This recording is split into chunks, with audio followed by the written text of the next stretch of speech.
Liverpool Public Library. It's August 14th, 1989. But we're going to go back in time about 40 years today to interview Russell Tarby, a longtime Liverpool resident who's famous for his Tarby Burgers. I'm Linda Loomis, and I'd like to ask Russ right now just to take us back to the time when he first opened his restaurant, which was on First Street in the Village of Liverpool. Russell, what year was that? That was in 1946, May of 1946.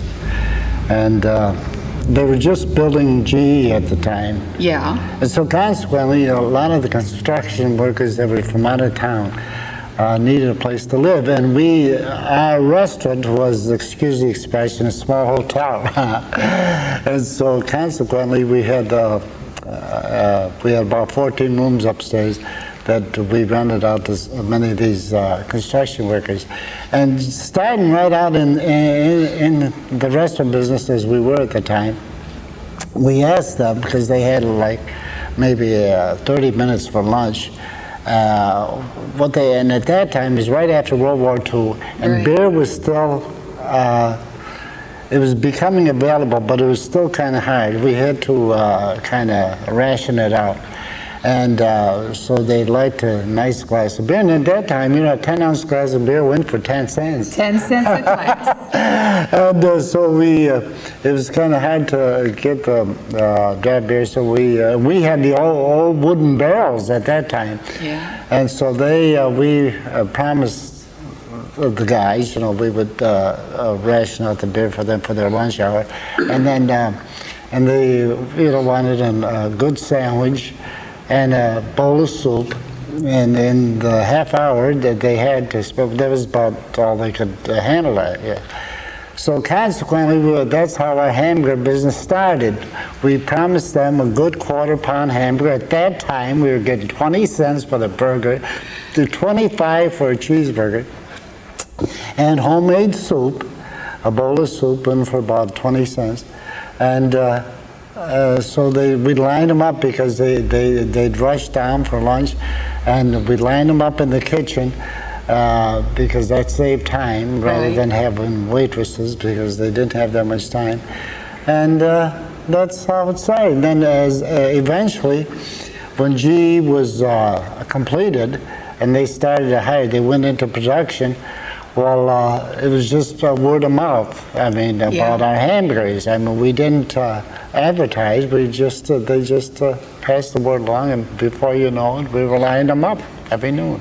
Good news travels fast. Right. Now, when you say we, Russ, you're talking about yourself and your brother. 3 brothers. There's 4 of us. Four brothers. There were 4 brothers originally. There was my oldest brother, Joseph, my second oldest, Walter, and myself. And then Edward was the youngest. And Joe died, unfortunately, Joe died in 1960 of a heart attack at the age of 49. Walter died in 1972 at the age of 53 about it. So that's when we sold the place, a year after Walt died because of the circumstances. Okay. And then, which we're quite fortunate because then eventually I had a heart attack, but fortunately I'm still here. Well, we're happy to say that you're still here. Can you describe the restaurant for us? It's gone now, and you have some pictures perhaps, but can you picture how it looked and just try to describe the building? Yeah, well... It was on the corner of... It was on, just off the corner of Vine Street and First Street. It's part of Nichols grocery store parking lot right now. And it was right next to what is now Nichols liquor store. Right. And just inside of that. And the building was, it dated back to about 1840. And it was an old wooden building, but very, very well made. Yeah. Because when they went to tear down, the big steel ball that they just put a hole in the roof. That thing collapsed. And they just put 12 by 12s up in the cinder, what do you call it? The beams were 12 by 12. But anyway, it was an old wooden building. And When did you buy the building? we bought the building in 1946. Okay, Yeah. before that, what had it been used for? It was all, well, as far as I know, it was always a restaurant and a Okay. hotel, a small hotel, a saloon, and way back they called it a saloon, of course. And but you know, we used to take a lot of ribbing about it from the people. They loved it, you know, the people from GE. In fact, we tried to fix it up a couple times, you know, kind of really get into it, and they did come in. I remember girls coming in from the office at GE crying with tears in their eyes. No, don't change it, don't change it. So because it had the old wooden floors and all, which was very difficult to keep clean, but we did scrub them. Yeah. Was it a two-story building? It was two-story, well, yeah, 2.5 stories actually, but of course the half was the attic. An attic? An attic. Okay. And like I say, it had about 14 rooms on the second floor. Consequently, the hotel years ago, I guess it was one of the few hotels in this area. You know, I can just picture the well, not stagecoach, but what would it be in those days? You know, Well. that went through Liverpool, stopping there, and but it was a small hotel, and the bottom. The first floor was always a saloon, and so the bar. In fact, the bar in it was the original bar that when the place was built, or whenever, like I say, about 1840 or so. It was the same big oak bar that, in fact, we sold it.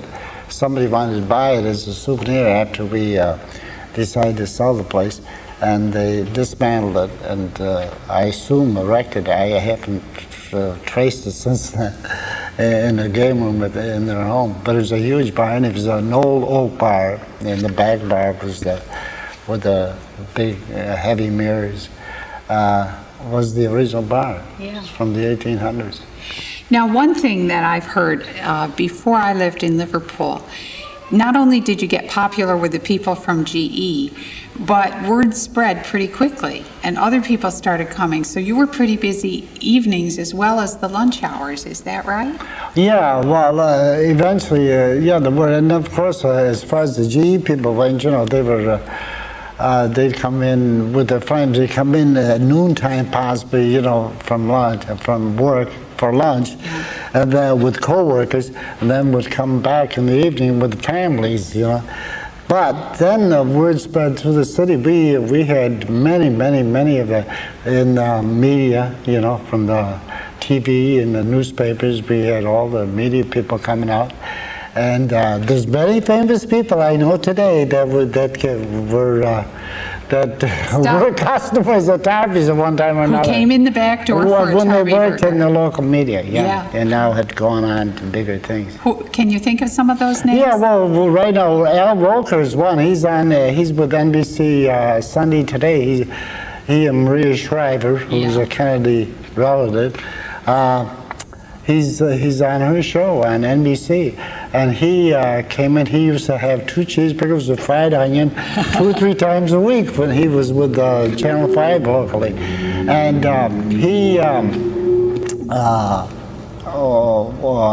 what was I going to say? When he was leaving Channel 5, they asked me, they roasted him. They had a roast for him downtown in a place called The Quarterback, but it's gone now. Yeah. And I was one of the people asked to be the roasters. I guess that's what you call a roast. And so I... That brings up my next question. In addition to the food menu, people came to Tarby's for something else that was very special, and that was some of your stories and jokes and a little bit of chatter. Am I right about that? Yeah, I guess. Yeah, you're right about that. So with the hamburger and fried onions and maybe a bowl of homemade soup, they got some entertainment as well. Well, yeah, I guess you'd call it that. I like to believe that it's that entertainment. I try to, well, you know, what I tried to do actually is, well, I love people, I really do. I like people. I mean, it's nothing phony about me. I really love people. It wasn't the fact that they came in to spend their money, but even today, being out of business, I still like to be around people, and I enjoy talking. But when we'd be very busy at noontime, and I'd see people lining up, well, to keep them occupied and to keep them from getting bored standing in line, I would try to keep a conversation going, and that way, and one thing I would try to do is catch names. I mean, when people were standing in line talking to each other, you know, I would get somebody say Joe or Pete or whatever their name was, and so when they'd come up to me, I'd say, "What are you going to have at Pete?" And that would really throw them. They think, "My God, I was never in here before. How do you know my name?" But that was it was a good business thing, and besides, I enjoy talking to people. And I hoped, and I know many times it really worked, that by keeping a conversation going with 2 or 3 or 4 people down the line, well, it did. They didn't mind the wait so much. They didn't mind the wait so much. Besides that, most of them would grab a glass of beer on the way to the line. Now, Russ, what were your brothers doing? Well, you're here and you're making the burgers and you're keeping the crowd happy. Where's everybody else? Well, of course, the tenant bar, you know, there are a couple of them tenant bar. And then on the busier days, there was always 2 of us in the kitchen, my brother Ed and myself. And like on Fridays, for instance, you know, we had the fish beside the hamburgers. You know, we sold a lot of fish. So one would tend the deep fryers and the other one tend the griddle. And and then we'd have maybe 2 on the bar. Yeah. It's such a famous commodity. I wonder if you'll share with us just what makes the difference between a hamburger and a Tarby burger. Can you tell us how you make a Tarby burger? What do you start with? What's the magic ingredient?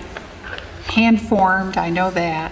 Well, yeah, the hand-formed. Well, the fresh meat, of course, is a big factor. Fresh meat. Fresh meat, definitely fresh meat. I have nothing against frozen meat, because I know it's a necessity in this day and age, the freezing process.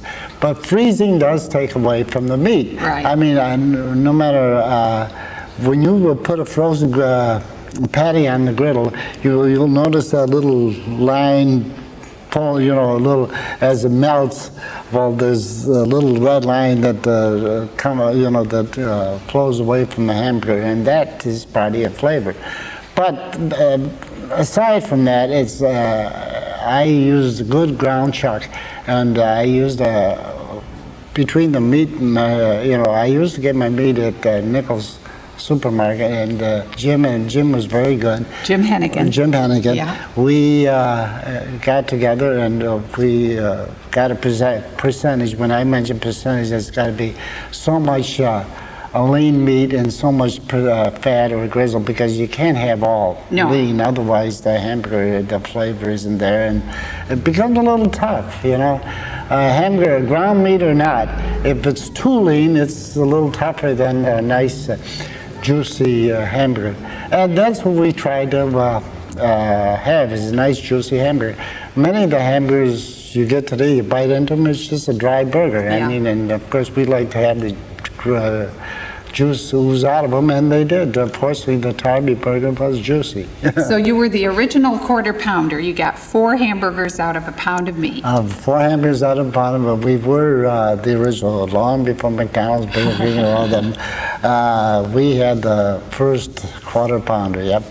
I probably should have franchised the place, but you know, I can't be everywhere. Tarby's all over the nation. Yeah, but like my granddaughter tells me, she says, Dad, Grandpa, you'll never be Tarby Burgers unless you're there. You can't be all over. That's it. There was something magical about your touch. You did something with the peanut butter jar. Well, the peanut butter jar was a big thing, because I patted out all my burgers by hand. We'd have an ice cream scoop that scooped out a quarter pound of meat onto a 6x6 piece of wax paper, and then we went down with another wax paper over the top of the scoop of meat with a peanut butter jar. And I always use it empty Jif peanut butter jar, Okay. because the Jif peanut butter jar had a nice ridge on the bottom where you can get a good handful. Your hand would just hold it perfectly. Just felt right. Just felt right, yeah. Okay, then you got these hamburgers and you're cooking them on a griddle. On a griddle? On the griddle, Okay. cast iron griddle. Cast iron griddle. On the side, you got some peppers and onions frying up, right? Right. Well, not peppers. Not peppers. We didn't use green peppers. No, that's for sausages. Oh, excuse me. Yeah, that's a. But always fried onion. Yeah, that was a big thing. We used a lot of fried onion. Yeah. You know, and hamburger with fried onion, cheeseburger with fried onion, and we fried all our own onion, of course, and we kept them. We'd par fry them and then put them on the griddle, and in the juice of the burgers, and it made for a good onion. To this day, I like hamburger with fried onion. I'm getting hungry. Yeah. What cheese did you use? Velveeta, Kraft Velveeta, always Kraft Velveeta. It's I don't like to go around spouting That's okay. products by name, but that's what we use. Yeah. And a nice fresh bun, and that's it. That's a Tarby Burger. That's a Tarby Burger. What else did you have on your menu? Fish on Friday, but... Fish on Friday, homemade chili con carne. All right. We sold a lot of homemade chili con carne. We had a homemade soap. We had a soup of the day every day, vegetable, pea, bean, and a homemade clam chowder on Friday, and that's about it. And of course, then we'd have a baconless tomato, the general sandwiches that people might want, and ham once in a while.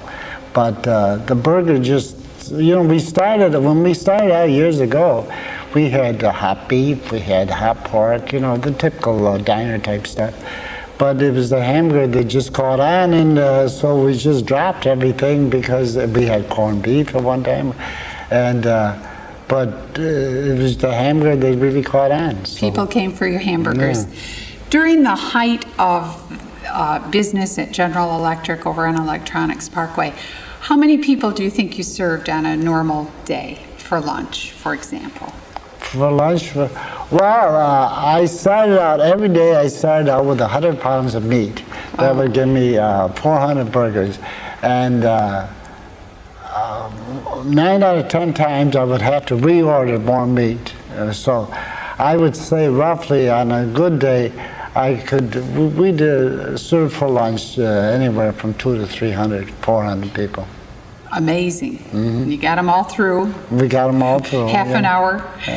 Well, as time went on, the construction workers years ago, and I guess even the factory workers after a while had only have it, but many of the what they call the salaried people had 45 minutes to an hour. So they could relax a little bit. And then, of course, then we got, from the city, we had lawyers and, whatever. How many years did you have the restaurant? We had the restaurant 30.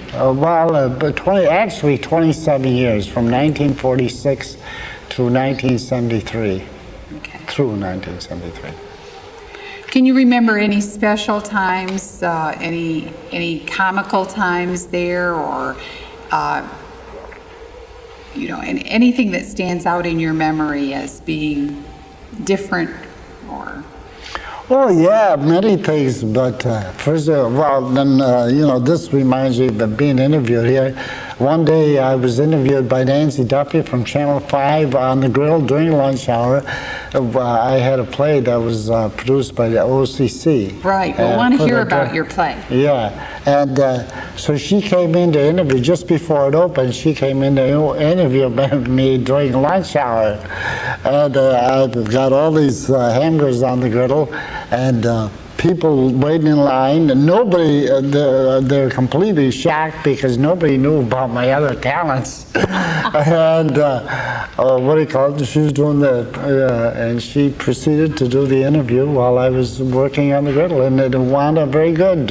Ron Curtis had it on his news show, and it looked pretty good. And not only that, but it gave me more publicity, and I didn't need it. That's right. More hamburgers to Yeah. make. But let's talk for for a little bit about what you call your other talent. Now, not only is this man a great cook and an amiable person, but a playwright as well. You decided that you were going to fulfill a lifetime ambition. Ambition, yeah. Well, because I liked the theater, and what do you call it? When I was in high school, I had written during World War II. Right. I graduated in 1941, and of course the Japanese made up my mind for me. What you were going to do. What I was going to do. And so anyway, I wrote a short skit for class week, about the war. And but then I was in the senior play, and the bug kind of hit me, But then when we opened after the war, I opened the Navy during the war. Then after the war, when all my brothers and we bought the place because we were all in the service. That's how we pulled our money from the service and bought the place. And so that playwriting or the theater part of kind of went out the window. And but it was always in the back of my mind. Then one day, when years ago, in the 50s, I had a hernia operation. And while I was home recuperating from that, I wrote the play. I was jotting down notes for all these years. What's the name of it? The name of the play was called Blind Tiger, and it had to do with the 1920s of the Prohibition days. And a blind tiger in them days was home or a restaurant that sold. In fact, our restaurant was a blind tiger. They sold illegal booze during Prohibition. They called them either blind tigers or blind pigs. Certain places they did around here anyway. Yeah. So it was a comedy. It was a comedy drama. And it was produced locally. What year was that? That was 1973, just before we sold the restaurant. Okay, by the drama department at... By the drama department at OCC, they held a contest, and they wanted to do a new play written by a local playwright, possibly. And so I submitted it, and I won. I ran from 14 performances locally, and was received very well. Good. All right. Tell us a little bit about your family. Now, you graduated from what high school? I graduated from Auburn, Auburn Central High School. And when did you come to Liverpool? I came to Liverpool in 1946. After the war. After World War II. So, and then your wife's name is? Her maiden name? Yeah. Egloff. Mary Louise Egloff was her maiden name. And right now tell us where you live and about your family, what everybody's doing. Oh, well, I still live locally on Oswego Street in Liverpool. And my wife, I'm retired because my wife works at Channel 24. Mm-hmm. She's in the membership department of Channel 24. She's been there about 13 years. And I have 3 children. My oldest son, Russ, works for the New Times. He's events and music editor of the New Times, Syracuse New Times. My daughter, Lori, lives in, she's a nurse working and living in Sherman Oaks, California. And she has a daughter, my only grandchild, Jessica, who's 14. And my youngest son, James, lives in Morro Bay, California. And he's an electrician there, works in construction, electrical work out in California, doing very well. And that's about it. Now, when you retired, people really missed Tarby Burgers. And for a long while, they didn't really let you retire. People kept saying to you, come to this special event and make some Tarby Burgers. Tell us about some of the things that you've done since then. You've done some special events in the park, and you support Tulip Street Center, and also I know you're active in Joy Germ Jones organization. So let's talk about those 3 things. Well, I did for the years ago. They had a place called Liverpool Youth Center, which is gone, and it was I was asked right after we sold the place if I would. They wanted an event held in what is now Johnson Park. Well, it was Johnson Park then, you know, but it's just not quite as fancy as it is now. Yeah, as it is now. And they wanted some type of event to be held in the park to make some money, you know. And so they asked me, I don't know what gave them the idea, but I guess the idea that we were selling the restaurant, we'd be out of business, and consequently to have Tarby Burgers available once a year was a great idea. And they asked me if I'd do it, and I said, yeah. So I did it for 5 years in the park, and it was very successful. And then the Tulip Street Center, they, maybe 6-7 times a year, they asked me to make Tarby Burgers for the senior citizen group that meets there twice a week. So I do, and it's a popular meal. It's a popular meal, I guess, yeah. So, and then George and Joan, I don't cook for George and Joan, but George and Joan White, she's been a customer of mine. She came into Tarby's for years, and then she organized a group called Joy Germs Limited that spreads joy or whatever. She holds a parade once a year downtown. And I was one of her first, I'm a charter member. So anyhow, but I haven't, she comes down and has a Tarby Burger. I invite her down sometimes to Tulip Street Center, but I haven't done any cooking for Joy Germs. Russell, if there were anything in your life that you could change at this point, looking back over your days as Tarby's, is there anything that you'd do differently?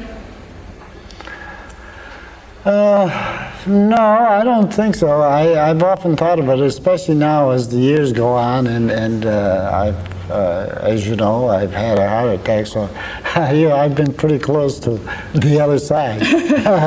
So, and I do, I've taken the time now to kind of reconstruct my past life and whatever, and I don't think so. I am very happy. I'm contented. I find that I don't envy people. Like rich people. I mean, not that if you want to give me $1 million, I'll take it. But but what I mean is, I'm not envious of wealth.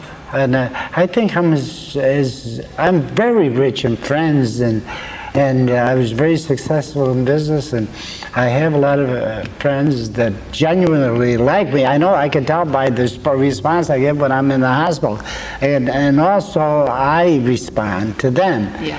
And I don't think you can be any richer than that, really. I don't think money buys it, So Donald Trump, he could have all the casinos he wants. He's got more headaches than I'll ever have, So no, I don't think I would change anything. You had a lot of fun. I've had a lot of fun, yeah. You've touched a lot of lives. I hope. Yeah. A lot of lives have touched me. You brought a picture of the restaurant. This is a place called, it used to be what the Wiegand's restaurant. And then Jim Hennigan bought this building, and it's now the liquor store. One story, he kind of changed it. The two upper floors disappeared. Right, he took the two upper floors off. He took the two upper floors off. And then, and we were right here. And so this is Tarby's. This is Tarby's. But am I right that people didn't go in the front door? Well, this was the bar, to the barroom. But many people use the side door because the side door. Here's I don't know if you can see it or not. This is just before the building was torn down, and the side door was about here. And what they did was, especially many of the ladies, quote unquote, it was before the feminist movement. And they, rather than walk through the bar room, they preferred coming in the side door. And then a lot of the younger, we had we couldn't serve minors. Nancy, you don't serve, I mean, in the barroom. But they loved the hamburgers, and they used to sneak in the side door, and so we let them get away with it. But as long as they came in, they got a hamburger and left. Right. So, but many of them did come through there. And this here was a ladies' entrance also. And that boy, you can go through there without... So you could bypass the bar there. You could bypass the bar, right. Now, when they lined up to come through the kitchen to pick up a hamburger, where were people? Where was the line? Well, of course you can't see because the inside, but many times the line reached right to here and the kitchen was way in the back. In the back. Oh, way in the back. This is me at the side door of the kitchen. But, this is not the entire length of the building, but it was way in the back, and so they would, and the kitchen was in the very furthest point of the building in the back. So if the line reached to the bar, it was a long line, So this is you in your apron? Yeah, my apron. Down at the side door, Eric? It was in the side. This is the side door that you're talking about, on this side. And there, because this here we call the ladies' entrance. Right. And this was what they call, you hear people talk about the side door. Yeah. This was the side door. But this was more or less of an employee entrance, but many people used it, And who are these people?